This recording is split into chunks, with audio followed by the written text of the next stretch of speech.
Good morning everyone. Myself Shirisha from CSC department and my project title is about projection of employee performance and confinement. I am from VNR VJIT College and firstly I would like to thank you for giving me this opportunity.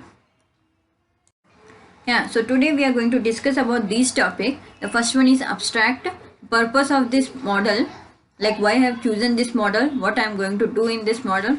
The literature conclusion, like I have took few papers, like around 5 to 6 papers, and I have concluded few points so that it will be easy to understand. Next is the project workflow, which will define how the project works, like how and virtual imagination of how the project works. And then is design phase, which is similar to the workflow. Then is implementation part, like which algorithm I have chosen and why. And then is the conclusion, then reference, and then acceptance letter which have been received from ICC IES conference. So next will be about my project abstract. So usually, as we know, employees are the important asset for every company. Their skill, knowledge and interest increase the growth of the company. Here we are going to discuss how the company deals with each and every employee. Usually they have detailed information about their work, and most of the business what they do is they assess retention rates on annual basis so that it will we can know like how the employee works, how he shows his or her dedication towards work. So here what we are going to consider is we are going to consider the status, the job role and predict the salary and let the employee know how much he deserves more and pose them as supervised classification problems. So this is how the abstract is. The next slide will be why employees resign. So this is due to the less pay, the conflicts with manager, if the manager is a bit rude, or which relationship between a manager and an employee, or the problem with co-workers, company culture, and these all factors have been concentrated in this. So that's why the employee get resigned. The next slide will be the purpose of this model. The purpose of the model is quite easy: to perform appraisals, to make a plan, design and review the appraisals and assign the performance rating. It should evaluate to determine the salary, as to increase the salary or to leave that company, or what the actual part is we should know. The toughest challenge that organization encounters nowadays is not how to manage people, but also how to keep them on job and make them ambitious. So this is how this model focus on. Normally, employee overall performance and salary level also depend on how they evaluate, so that it will determine whether the salary should be increased or it should be decreased, or what the next process will be. It will not only focus on salary but also on churn prediction of an employee. So this slide will be the literature review. So as I said, I took few papers and concluded few points as usually the first paper defines like it executes 3 pillars of employee orientation process. The first one is respect, recognition and reward. In order to keep staff and maintain high levels of satisfaction, so respect, recognition is quite important, and rewards also. It is the extra part where you provide in additional to the extension of respect and recognition that motivates employees to work hard, care and go above and beyond. And usually most of the research papers have different theoretical properties and studies which have been conducted to date in order to determine a situation prediction. This is how most of the research paper also describe presentation factors as job satisfaction, commitment, work-life balance, leadership, etc. Next is the project workflow. Usually project workflow, what it defines is we take a data set, then we clean the data like missing values and all. Then we have the feature engineering. Next we have training data or the new data. Next we have the learning algorithms like machine learning algorithms like KNN, decision tree, logistic regression. Then we train the model and then we evaluate the model, which will help to get the final accuracies and predictions. We have system architecture, which is quite similar to the workflow. The only thing we have the actors like HR manager. Next, what we do like employee data sets, attrition data sets. Then we have a decision tree to choose the valuable employees. Then we display the retention factors.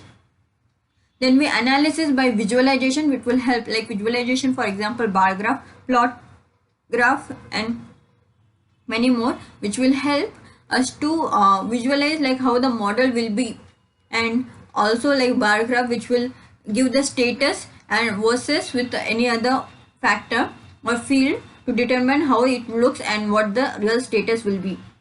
Next will be HR analytical, which will present it how the data will be and how we will predict. Next, the use case, which is similar to the diagram. Similarly, we have the sequence diagram. Next, we have hardware and software requirements. Like what I have chosen the hardware requirements and software requirements is Anaconda Navigator, where I have wrote my code, which is in Python. The version is 3.6, and the hardware has 1 TB of hard drive and 12 GB of RAM, and etc. Yeah, so now the implementation part. What is consists of few fields which describes how the employee performance is measured for future benefits. Like here we compare different machine learning algorithms to know which algorithms gives better accuracy. Usually it's a typical question like which algorithm should I choose.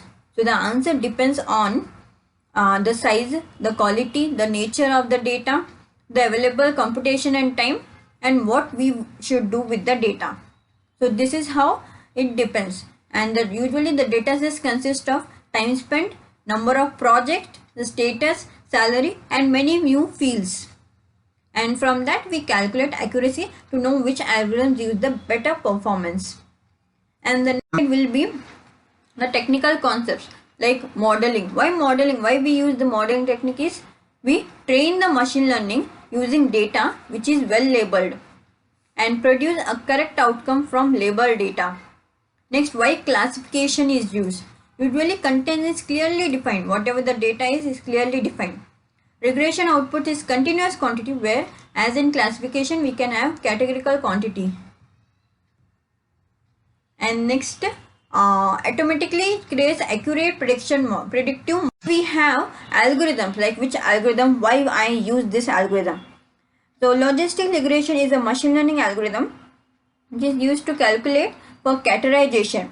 In this calculation, the probability portrays the possible results of separate trials and are displayed utilizing this regression. It's usually a statistical model that uses logistic function to represent a binary dependent variable, so which is used to find the best fitting model to describe the relationship. And next is the decision tree, which handles both categorical and numerical data, and graphically we can show how to interpret the data. Next is the random forest. Why random forest is used is one of the way to avoid overfitting that decision tree are prone to is applied to this technique. So usually why random forest gives the best accuracy is it offers the ability to rectify the overfitting part, and each node is split using the best predictors from a subset of predictors picked at random. And next we have the algorithm is why k nearest neighbor is used is result of majority voting, and we use Euclidean distance metric to this. Based on these two ideas we use this.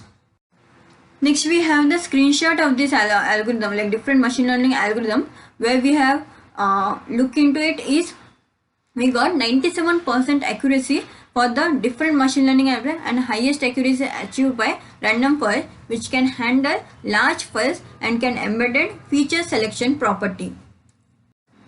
Next we have results and discussions, where usually what we do is employees are dissatisfied with the organization recognition. So usually they open few communication or provide 360 feedback service, so that if the manager is quite close to an employee, he can get to know like what the personal and professional problem is and can rectify those problems, and so that employee will not leave the company and the relationship between an employee and manager will be a better thing.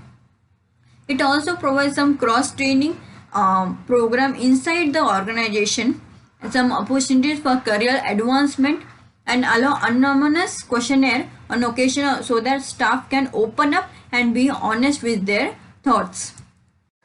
Next we have conclusion. Similarly, we can analyze this factor as pay, promotions, company environment, so that we'll get to know more about this, and it will change the game in the personalization of engagement process of those employees and their retention. So this is how we can conclude that predictive model will help us to analyze the skill for human resource management. Here I took some reference from the paper, and next is the acceptance letter, where I have received the acceptance from ICCIS. So thank you so much for that.